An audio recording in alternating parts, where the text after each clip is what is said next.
Hey there guys, and welcome back to Pokemon Platinum. In the last episode we beat the first 3 members of the Elite Four, and now we're moving on to this guy. Thank you, Rival. Well, I just finished reading a book, you see. Perfect timing then. He's Lucian, the user of the Psychic type. They say he's the toughest. And, well, they're probably true, because his Pokemon are the highest leveled. Although I think that the first guy with those bug types might be able to beat this guy. Because, you know, Bug pretty much has the advantage over Psychic every single time. Anyway, he leads with Mr. Mime, not a particularly fierce opponent. Alright, Rotom, Shadow Ball, see what that does. I'm not expecting a one-hit KO, but definitely a 2-hit KO, because Mr. Mime's special defense is... wow, that's actually pretty damn good. And I don't think that Light Screen is going to save him. He's probably going to heal his Mr. Mime now, though. Oh well, yup, called it. At least it'll still allow me to get free damage in. Although it's not going to do nearly as much this time around. Now it might actually not be a 2-hit KO. Yeah, that's not very good. Oh well, another Shadow Ball. Just keep going. We'll get him down eventually. Alright, and one more should do it. Reflect.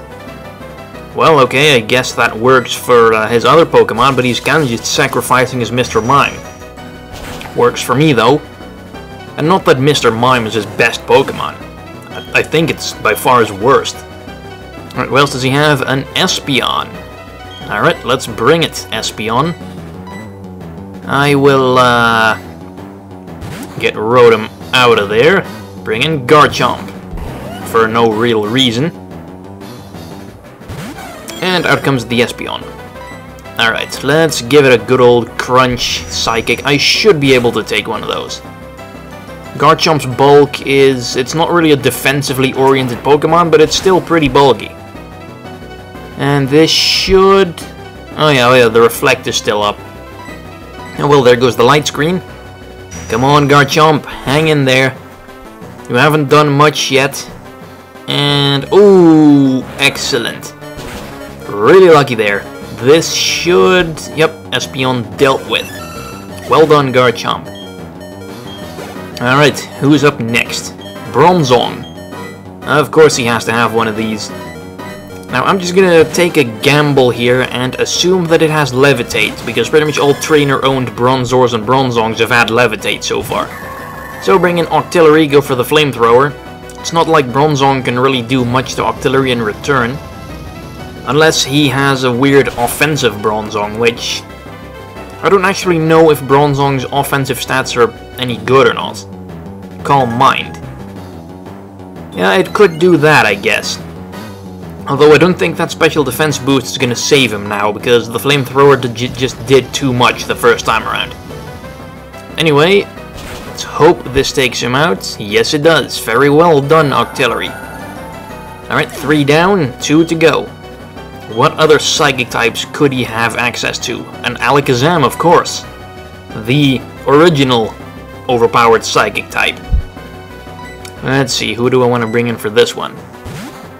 I suppose that Garchomp might be a decent one.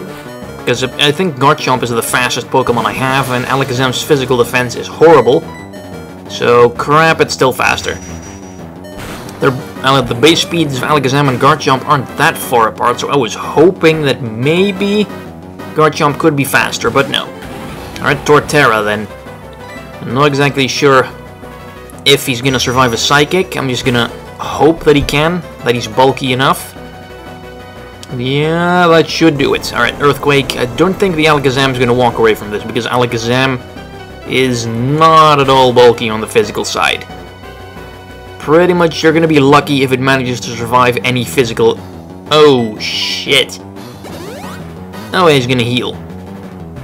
Well, if Earthquake fails, then maybe Woodhammer is the way to go, but I guess I could just also go for Earthquake again, and let's just hope that the damage roll is in my favor this time.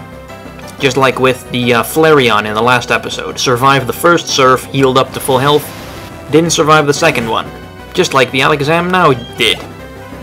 So that's nice. And lastly, Gallade. Alright. The Psychic and Fighting type. So if you've been sweeping his team with a Dark type so far, then this guy might give you trouble. Alright, Gallade. Staraptor's gonna eat that thing for breakfast, though. And in Diamond and Pearl, he didn't have Espeon and Gallade. Instead, he had... yeah, what Psychic-type Pokemon were there? I think he had Girafarig. And... really trying to remember, I think maybe... I don't think he had Chimecho. I think he had Medicham, actually, now that I think about it. Yeah, I think in Diamond and Pearl, Bronzong was his strongest, and then for the rest he had Girafarig, Mr. Mime, Alakazam, and Medicham. I believe. Anyway, up next, the champion. Better heal everyone up. Garchomp's the only one who got his ass handed to him again. And Octillery is actually the one at the highest level. It's kinda weird considering he's usually been the lowest leveled one throughout the entire LP. Because he didn't really manage to hold his own in battle all that often. Anyway, thank goodness for the action replay for unlimited max revives and full restores and all that stuff.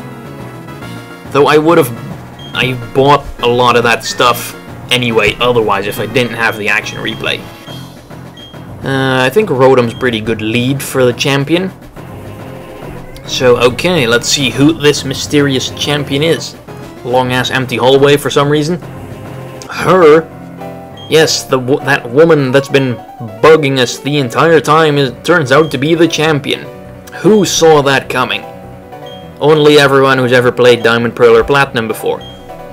Anyway, let's go battle Cynthia for the title of champion, see if we can manage to pull this off, because she's, as far as champions go, I think she's one of the strongest ones. Because she actually has a varied team. Unlike the champion in Ruby, Sapphire, and Emerald, or in Gold, Silver, and Crystal. Anyway, first Pokemon, Spiritomb. We haven't seen one of these before. That's because it's an insanely impossible Pokemon to get. Pretty much, how do you get one? You have to first find the odd keystone somewhere. I think you get that from a guy near Hearthome City or something. Then you have to take that keystone to some place near Solaceon Town. Then you have to go into the underground and talk to 32 other people there.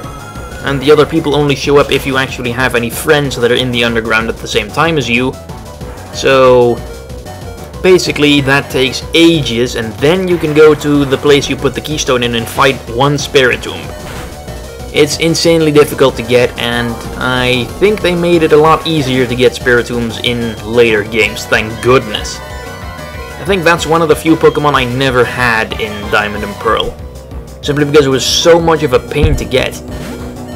Anyway, next she brings out Lucario.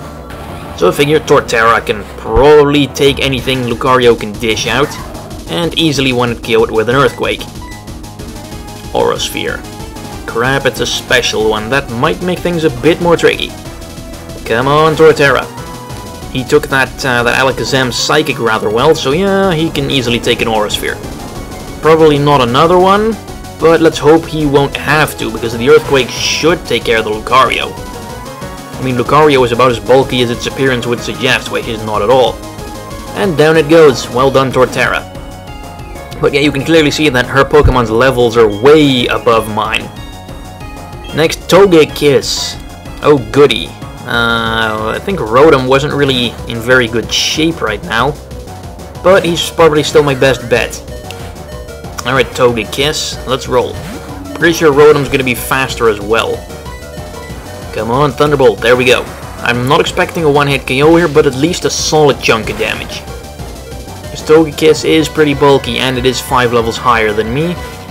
Yeah, that's about what I expected. Water Pulse. Well, I suppose that you don't ever see that on Togekiss in like competitive battling, but I suppose it would be a pretty decent move on it. I mean, with Serene Grace, that gets like a 60% chance to cause confusion. That could be a real problem. Alright, Porygon-Z.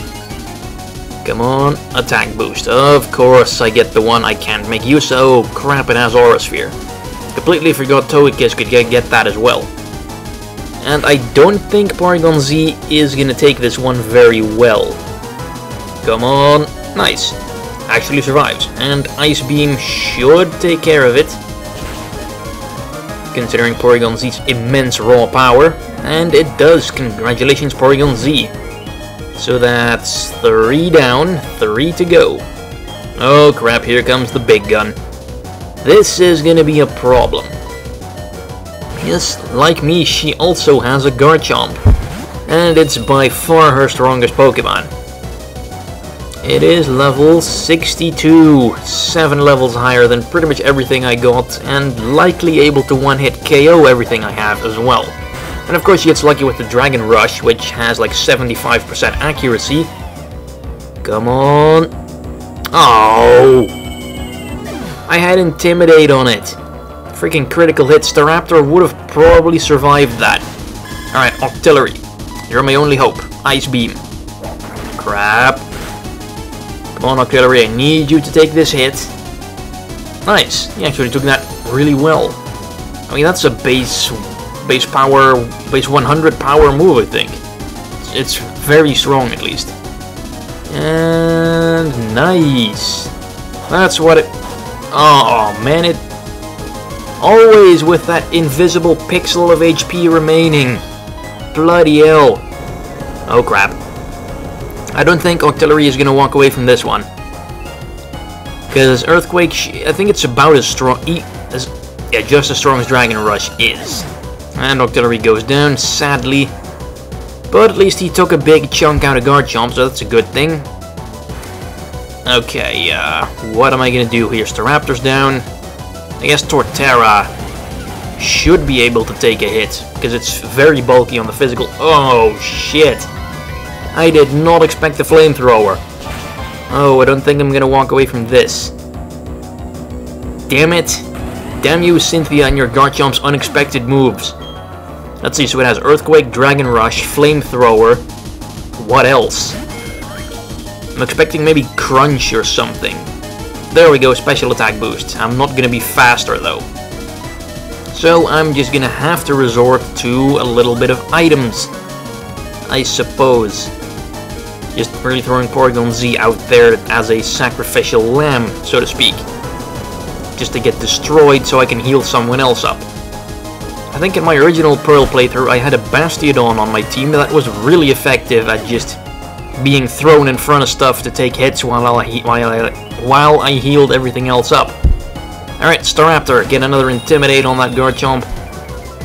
Now he shouldn't be that much of a problem anymore. Alright. Oh, Giga Impact. Okay, so that's move number 4. And that's pretty much exactly the opening I needed. Because now... Oh, come on! Seriously! Twice in a row now. What does that Garchomp have against Staraptor? Alright, send in my Garchomp. Because after Giga Impact, you can't do a damn thing for one turn. So that is just the opening I needed to take this thing out. Alright, problem solved. Now, what else does she... I think she still has like a Roserade and... Yeah, Milotic. Milotic and Roserade. Let's see. Milotic is probably gonna have Ice Beam, so I kinda wanna get Garchomp out of here. Who do I still have left, though? Staraptor's down again.